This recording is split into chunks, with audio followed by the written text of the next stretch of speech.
All right, bet share screen. All right. So I know y'all are on the live, y'all won't be able to see what I'm doing, but I'm going to go over an identity theft letter that I just made, right? So I want y'all to have your pens and paper ready because this is important. If you've been a victim of identity theft, or if you know anyone that's been a victim of identity theft. So I'm going to go over this letter real quick, and then we're going to go into some Q&As. All right. So for the identity theft letter, and these letters, I just gave these to my mentees as well. I just gave my mentees 4 letters. I gave them the identity theft, the late payment 2, the reinvestigation letter, and there's one more, a utilization deletion letter. I gave them the 4 letters last night that I made. So let's go over identity theft, right? To whom it may concern. This notice is to inform you that you unlawfully reported fraudulent accounts that arose from identity theft that you did not verify as required by law on my consumer report. Stop saying credit report. There's no such thing as a credit report. It's your consumer report. 15 U.S.C. 1681 B.C. speaks about furnishing reports in connection with credit or insurance transactions that are not initiated by the consumer. 3. Information regarding inquiries, except as provided in section 1681 GA5 of this title, a consumer reporting agency shall not furnish to any person a record of inquiries in connection with a credit or insurance transaction that is not initiated by the consumer. So what this is saying is, if there are inquiries on your consumer report that came from identity theft, these are not supposed to be on your consumer reports. That's one. So right here, the letter states now, the following inquiries are a result of identity theft and was not initiated by me. I demand that they are deleted immediately. So then you're going to go into listing the inquiry, the company that made the inquiry, and the date of the inquiry. If it's multiple inquiries, you're going to list them all.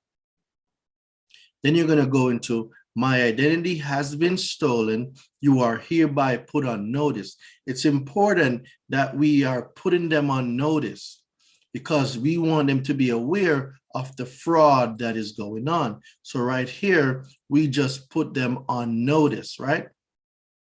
Then we're going to go into the definition of what aggravated identity theft is.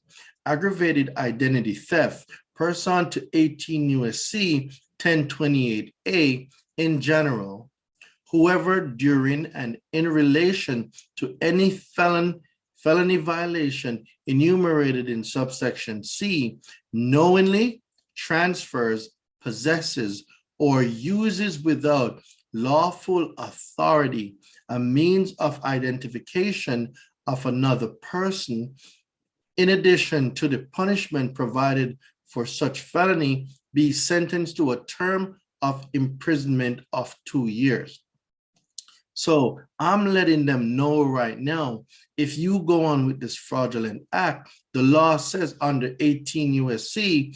1028A, you are liable and you can be punished up for 2 years of imprisonment, right?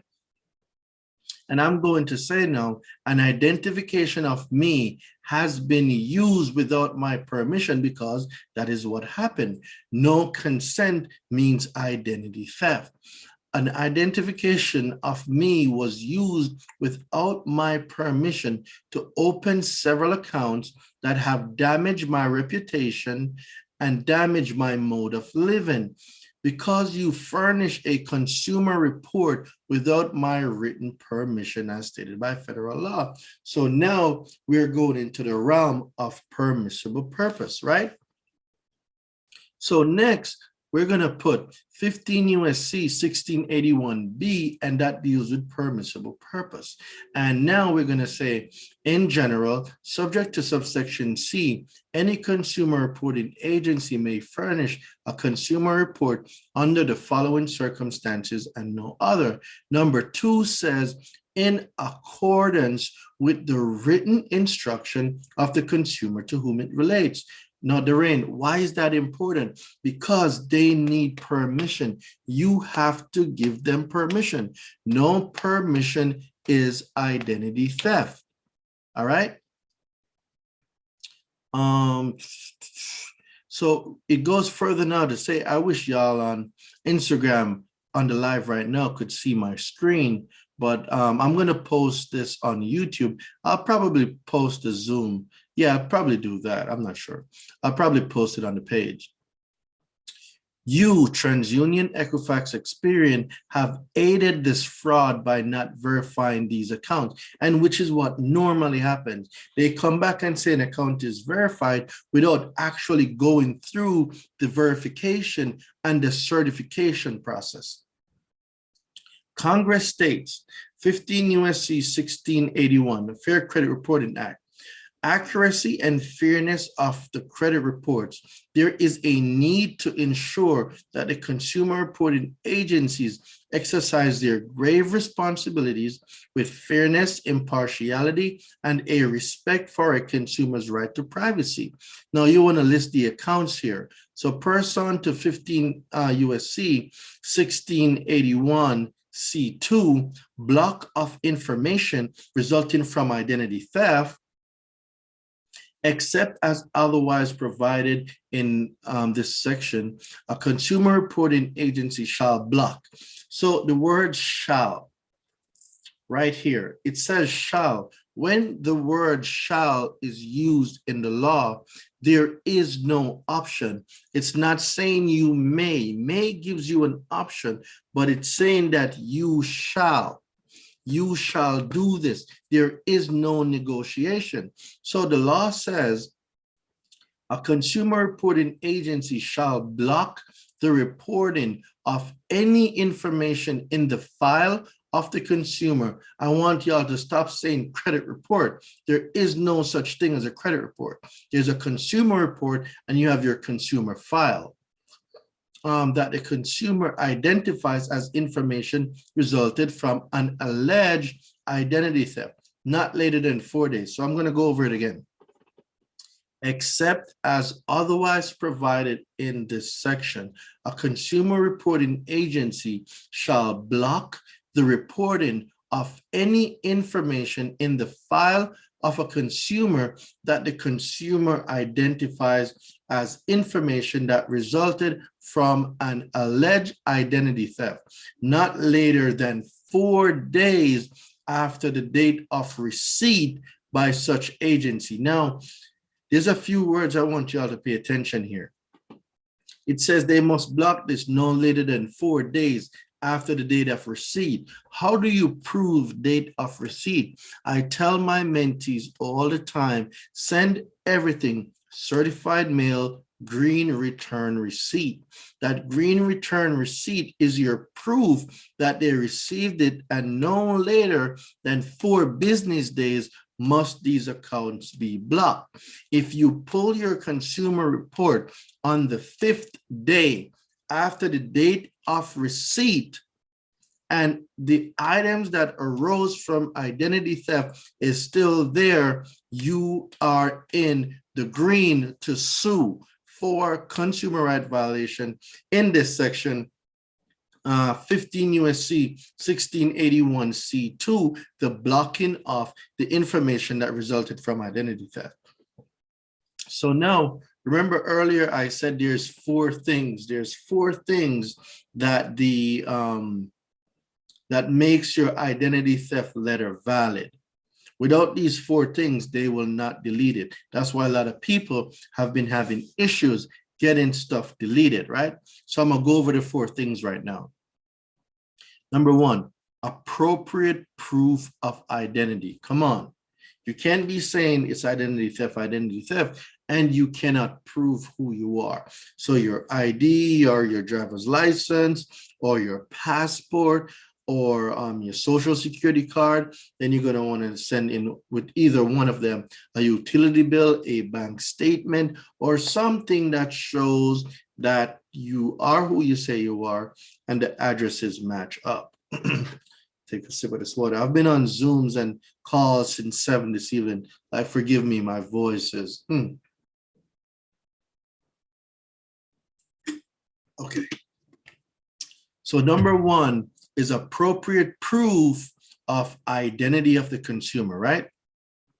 Number two, a copy of an identity theft report. An identity theft report, let me give you all the definitions.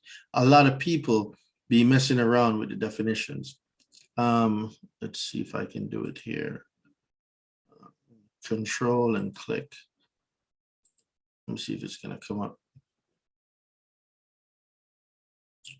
Oh, what do you know? It did come up. Identity theft report.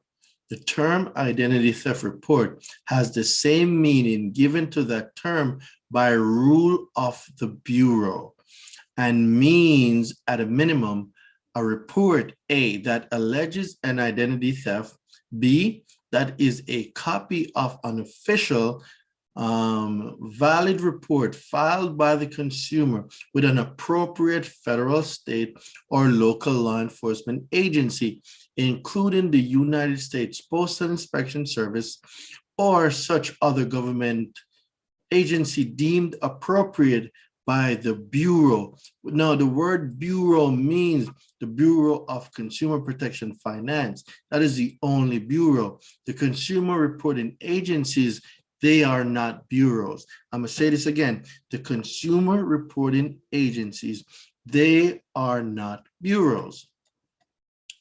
The filing of which subjects the person filing the report to criminal penalties related to the filing of false information. So they're saying if you file false information, you can go to jail. All right. So now going back here, so now we know that number one, we need to send proof of our identity. Number two, we need to send a copy of an identity theft report, which I just gave the definition for. Number three, the identification of such information by the consumer. So now, if there are multiple addresses, if there are not addresses, if there are multiple accounts that came from the result of identity theft, all these accounts now need to be listed, right? And then number four says a statement by the consumer that the information is not information relating to any transaction by the consumer. So now you now also have to have a statement, which is what this letter is, that these items are not from any transaction by me. So this is how I built this letter. So it meets all four requirements. And underneath they have, I have attached the relevant documents per on the above section. So the address, the proof of identity, a copy of the identity theft report, me outlining what accounts are what accounts arose from identity theft, and this statement saying that these accounts are not relating to any transaction by me. Then I go into say access to reports. In any case, your consumer reporting agency includes fraud alert and stuff like that. And then I have now, be advised, I will CC the Bureau of Consumer Protection Finance, right? In the quotations, I have the CFPB. I'm gonna send a report to the FTC, the BBB, which is a Better Business Bureau, the Attorney General in your state, which is wherever you're filing or sending this, and the Attorney General in my state. And then at the bottom, I have enclosed a copy of ID, the utility bill showing proof of address, a copy of the Social Security card, the FTC identity theft report, or local police report. And this is the letter that will get any account that is as a result of identity theft deleted. All right, so now that was a lot. I know it was a lot. So let me go over and see the questions that y'all posted. And I'm gonna go over these questions and then I'm gonna wrap it up because it's a little after midnight and y'all missing the sauce if y'all are not in my mentorship. All right, let me go over the questions. Do you mix that with the 14-day trick? I'm not sure what 14-day trick you're referring to. Wild machine. We don't do tricks here. It's straight laws, straight facts. Take your time. To me, that's going slow. Like I studied this so much, like I literally spit, like I can close my eyes and build a letter. Wouldn't sending bank statements allow them to verify your income? No, you don't. So it's the address. You can redact whatever information you want. Sending a bank statement doesn't necessarily mean you're giving them access to your bank account. Redact the information. All you want is really the bank letterhead and your address because you're sending it in for proof of address. I redact all other information. You can still use a utility bill. Yes, you can use a utility bill. Okay, good. So there wasn't a lot of questions. That's great. So I'm gonna assume that the letter was straight to the point and y'all got the message. Perfect. I'm telling y'all, we went over so much stuff in the mentorship call just now. And it was like a good 3 hours on that Zoom. Gave a lot of clarification, especially charge off. Charge off is such a deceptive account, and these creditors know it. And because you don't know the things that you don't know, they use this fraud because a charge off is actually a illegal account and shouldn't be on there because the IRS categorized a charge off as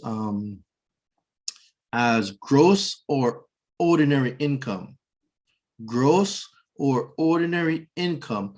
Income doesn't get reported on your consumer report. So it makes the reporting of a charge-off inaccurate. It being inaccurate means it needs to be deleted because it is now not an accurate account. So I'm gonna leave y'all with that tonight. I'm gonna post this live on IG and the Zoom that I just did. I am going to post that on YouTube. So yeah, I'm going to do that there. So I'm going to stop sharing the screen here. Whew.